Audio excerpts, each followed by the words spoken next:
Why would a plant be called a hedgehog? Take a look at the center of this echinacea. The middle of the flower does not look soft or delicate at all. Instead, the structure feels hard, pointed, almost spiny. Once the petals fall away, that unusual center becomes even more obvious.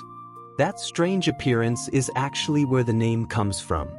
Echinacea comes from the ancient Greek word echinos, meaning hedgehog, and also sea urchin. The name perfectly describes the unusual crown of small pointed structures found at the center of the flower.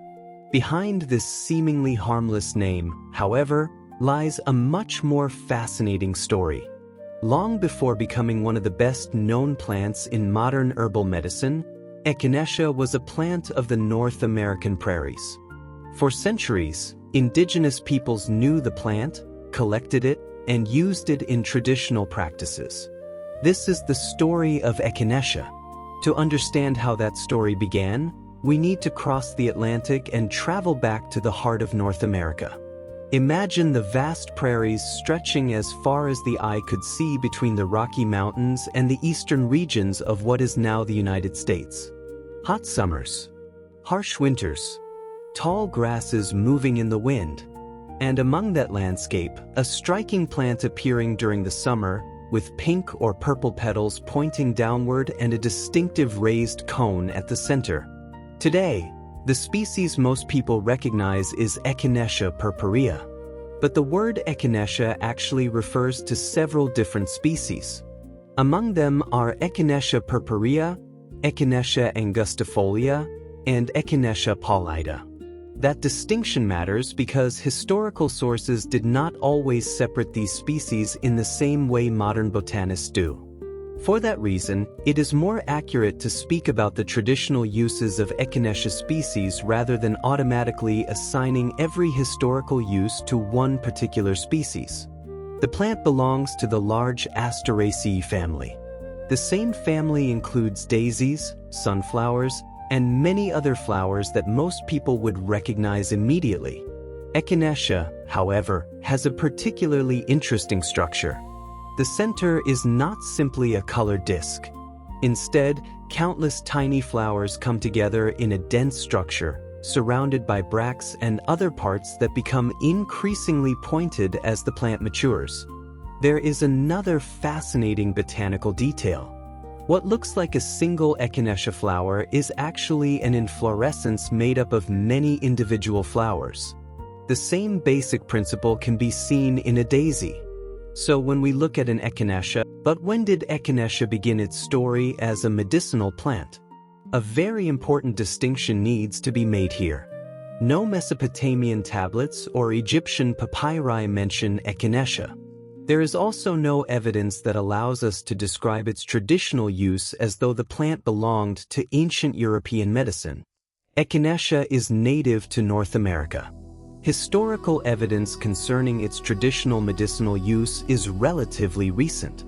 The earliest archaeological evidence mentioned in historical literature dates back to the 18th century.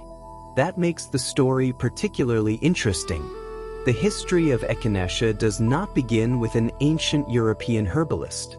Instead, the story begins with the botanical and medicinal knowledge of indigenous peoples across North America. Knowledge passed down through generations based on close observation of plants, animals, and the surrounding environment. Different peoples of the Great Plains used Echinacea species in different ways. The root could be chewed. Sometimes it was prepared as a decoction. Other preparations were made for application to the skin. Historical sources describe traditional uses involving wounds, swelling, burns, and insect bites. People also chewed the root for toothache or throat problems. Some traditions connected the plant with coughs, colds, and other respiratory complaints. Snake bites appear repeatedly in historical accounts as another traditional use. And this is where the story of Echinacea begins to take on an almost legendary quality. When early European settlers encountered indigenous medicinal practices, they were impressed by the remarkable number of uses associated with this plant. But there is an important point to remember. Echinacea was not necessarily viewed as some kind of universal cure. That image became much stronger later, after the plant entered the Western commercial medicine market. Another fascinating traditional story tells of indigenous people observing sick animals, particularly elk, eating certain roots. According to the story, this behavior was connected with the medicinal properties of the plant.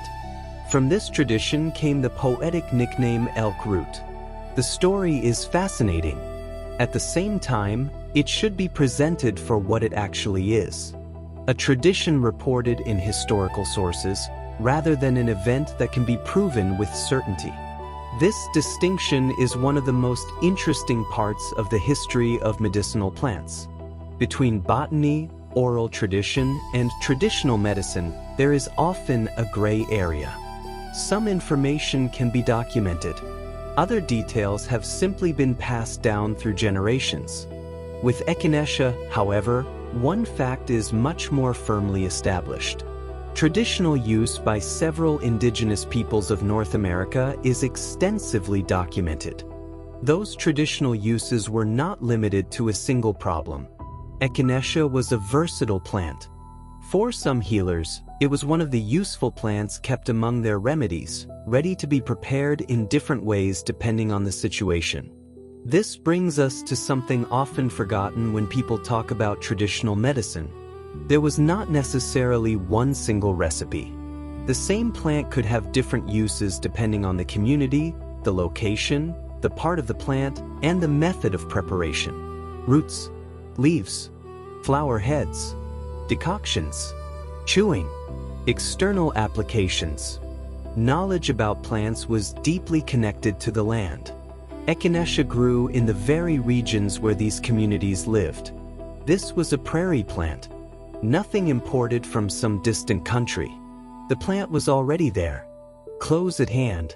That availability probably helped make Echinacea an important part of traditional plant knowledge. Then something began to change. Knowledge of the plants started to travel. First through contact between indigenous peoples and European settlers.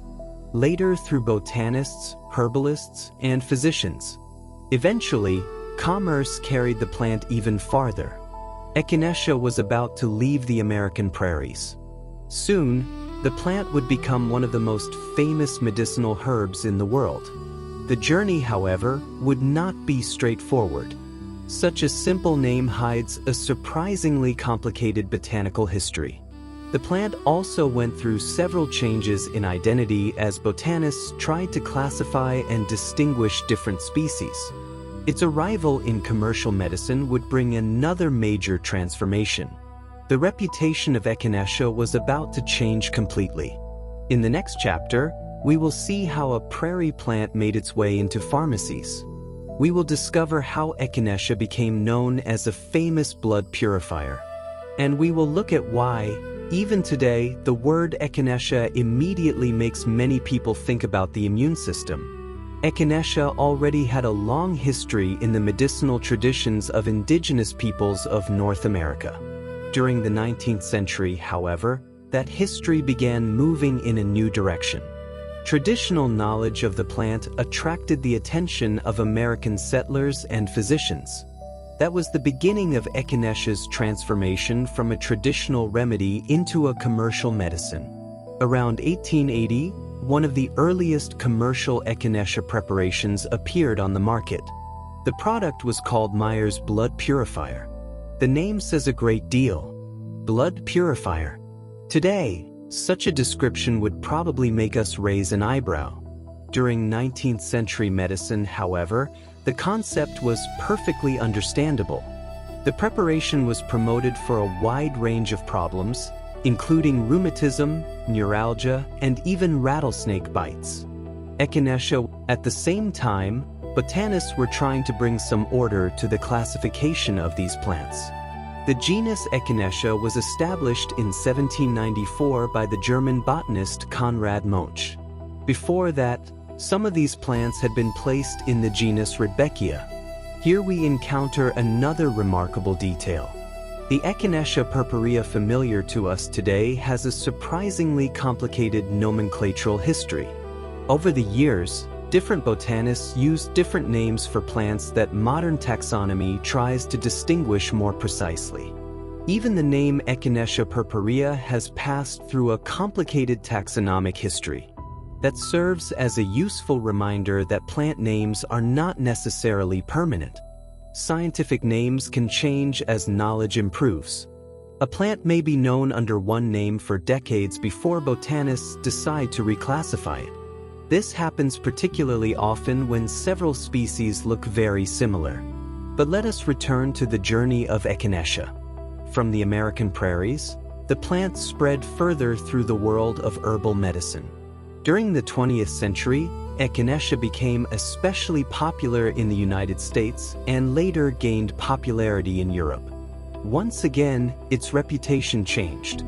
Traditional uses involving wounds, pain, and respiratory problems gradually gave way to a new image. Echinacea became the plant associated with the immune system. That is how we arrive at the modern image of Echinacea. Tablets, herbal teas, extracts, and especially products sold during the cold and flu season. But one fundamental point needs to be understood. The traditional history of a plant and the scientific evidence for its effects are two different things. Echinacea has been studied extensively, yet the evidence concerning its effectiveness, particularly against the common cold, remains inconsistent. Some studies suggest possible benefits. Other studies are much less convincing. Results can also vary depending on the species used, the part of the plant, the type of extract, and the way the preparation is made. So the familiar statement that Echinacea boosts the immune system is much simpler than the actual scientific picture. As often happens with plants, the real story is far more complicated than the slogan. And perhaps that is one of the most fascinating parts of the entire story. Echinacea did not become famous because a modern laboratory suddenly discovered something extraordinary about it. Its scientific history came much later, after centuries of human observation and traditional knowledge. For generations, indigenous peoples developed detailed knowledge of the plants growing in their environment. They knew where to find them. They knew when to collect them. They knew which parts to use. They knew how to prepare them. And they knew which situations called for different preparations. None of this means that every traditional use can automatically be considered effective according to modern medical standards. But it does show that the history of modern pharmacology also contains a vast amount of knowledge that originated from human experience with the natural world. Echinacea is one of the best known examples. There is another detail that deserves our attention. When we think about Echinacea, most of us immediately picture the flower, the large central cone, the pink petals, the bees landing on the blossoms. Yet throughout much of the plant's medicinal history, attention was not focused only on the flower. The root played an important role in many traditional preparations. People chewed the root or turned it into liquid preparations. Some traditions also made use of other parts of the plant. This reminds us of a fundamental principle in herbal medicine. There is not always one single thing that can simply be called the medicinal plant. Different parts of the same plant can have very different chemical compositions. Roots, leaves, stems, and flowers may contain different substances. And then there is the snake. Among the stories that helped build the reputation of Echinacea, traditional use in connection with snake bites stands out. That particular claim also became important in the later development of American commercial medicine. But this is where caution becomes especially important. A traditional use against a snake bite does not prove that the plant is an effective antidote. Today, a venomous snake bite is a medical emergency. No herbal preparation should ever replace appropriate medical treatment. History tells us what people used. Modern science asks what can actually be demonstrated. Those are two different questions. And so Echinacea has reached the modern world with two distinct identities. On one side stands the prairie plant, the plant observed, collected, and used by indigenous peoples of North America. A plant connected with medicinal traditions that began long before its arrival in European history. On the other side stands modern Echinacea, a plant cultivated around the world, a popular ornamental flower, a raw material for herbal products, and one of the most familiar names associated with the arrival of the cold season. Yet a simple look at the plant can remind us where the story began. That pointed central cone is not merely an attractive feature. The shape actually inspired the name. Echinacea, the plant that looks like a hedgehog. Perhaps that is the real journey of Echinacea. The story is not simply about a plant traveling from one continent to another. The story is also about the different ways people have learned to understand the plant world. From the prairies of North America to modern laboratories. From indigenous knowledge to modern botany.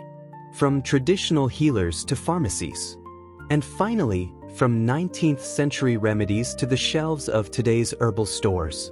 For centuries, Echinacea remained closely connected to the land where it grew. Today, the plant is recognized in almost every part of the world. The next time you see that curious purple cone in the center of an Echinacea, perhaps you will see more than just a beautiful flower. You might see a small time capsule, a plant carrying a story of prairies, traditions, botany, medicine, and journeys. A story that began far away from us. And a story that began with something very simple. A flower that looked like a hedgehog,